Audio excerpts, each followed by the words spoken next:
father's name was Bill Jackson. And still a lot of people here know him because he had the first drive-in grocery stores, the first record stores, and more important, he was the jukebox man. We had a monopoly. Nobody else had jukeboxes in the black neighborhoods. He had went to the Army and was stationed in South Dakota and learned mechanics. Of course, before that, he had walked here from Palestine when he was about 13 or 14. He walked all the way. And learning how to do mechanical things, when he got back here, he used to work for Panther Distributing, which was then the only jukebox company in Fort Worth. This is before the mafia moved in. That's very key, very important. Because at that time still you had slot machines and cigarette machines, and he had all these things. Well, he was the main repairman of these things for Panther Distributing. So when a jukebox got so bad that it seemed like it couldn't be repaired, he could write it off. And then later come back and they pick it up and take it over to his where he lived in his shed, and he put it back together and stick it in one of the black juke joints. And we'd go there, and then we supplied the records. I got my driving license at 14 through the state troopers department. And so I had to drive to Dallas over in industrial area and pick up records, which means I could always get the best jazz albums too, because there wasn't that many coming in, one or two of each thing. And I had to service at one time about 23 jukeboxes all over town.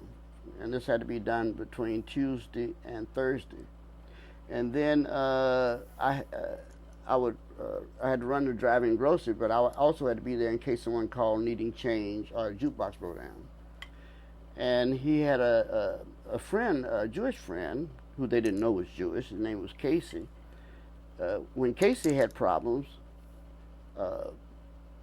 me and my father would go take care of it. And when my father would go off hunting, because he and his friend liked to go up to Ohio, different way up, and I'd have to call Casey.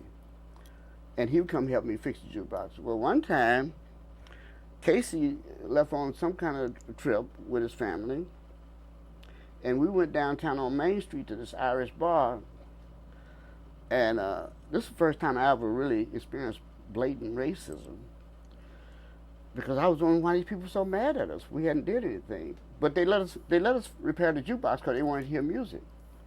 But the next morning, it was in the paper, they blew that place away. That was the first bombing I was involved in. The second was they blew up this house when we first moved out here.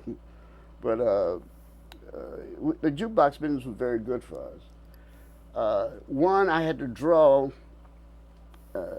images on these cardboard things that came in the boxes of those old 78s, of, say, a song, Old Rocking Chair Hit Me, or something like that. So I'd have to draw that. Of course, I could draw. I had natural talent for drawing, too. But this made me stop wanting to draw, because I had to do it. And my father was one of those kind of people, you had to do it right. Or if you didn't do it right and went home, you had to come back and do it until you got it right. So, and that's the reason I remember that one so well, because I drew this man or woman in a rocking chair and all this, with the coloring and all this stuff. He knew I could do better, in other words. So he always pushed me. I'm very thankful and grateful now, because it created the kind of discipline I needed to achieve the things that I've been able to do, that I never would have had without him doing that. He only went to the 6th grade, but he taught himself everything else. I remember he was telling me, how do you spell there or theirs? And I'm in school. I don't THERE. No, there for people. THEIR. And apostrophe S and all these kind of things. I learned from my father, not from school. Because he married 7 school teachers. I guess he figured. Could you talk about that special event involving a satellite that caused you to rethink your own? You mean Sputnik? Yeah. The whole thing, or just leave out some parts? Well, I was driving home, coming across the Trinity River, and this is whenever that was, smoking, and I heard on the radio they put up Sputnik. And the way I think, the way my mind is, because in those days I was totally dyslexic. And that's how, one of the reasons they took me out of here as an experiment and put me in Connecticut. But that word wasn't used back in those days, right? So when they put up Sputnik, the way I look at it, if they sent something out of the atmosphere, they opened up a hole to leave some stuff to come into the atmosphere, right? But the thing that bothered me was I didn't know what made an airplane fly, let's known a jet. So I drove straight here to this house. My mother's sitting out there on the porch, and I had been to Lincoln. And all we did up there was play music all the time, you know. But I wanted to go. That made me want to go to school to learn. Actually, I actually went and pawned my drums. I had to get rid of the drums because I wanted to learn. I wanted to know. I figured I had to be very dumb, very stupid, since I didn't know what made an airplane fly, and they putting up this jet.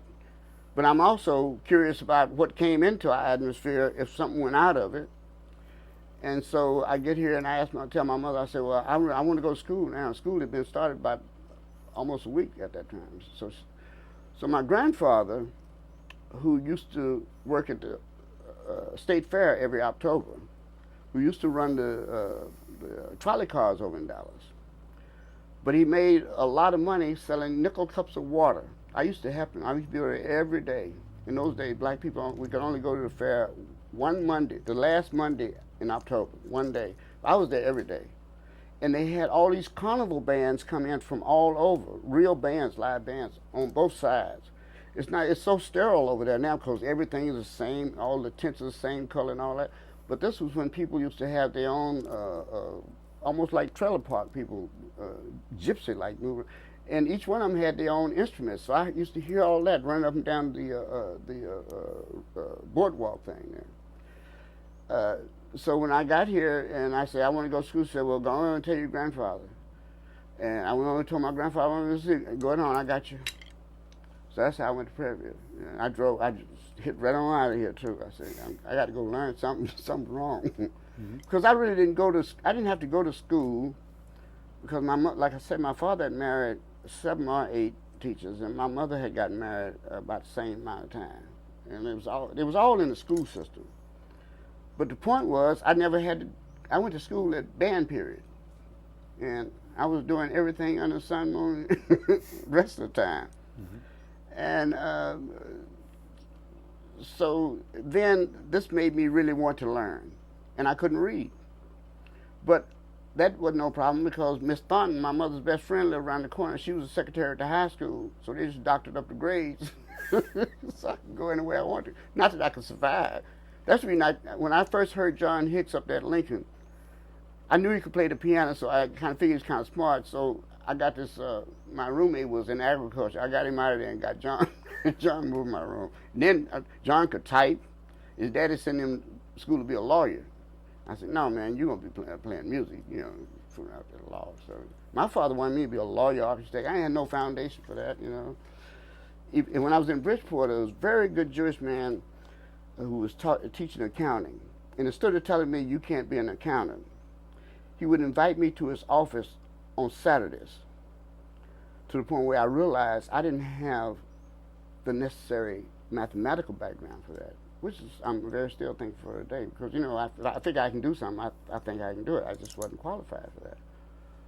But I didn't want to play music either.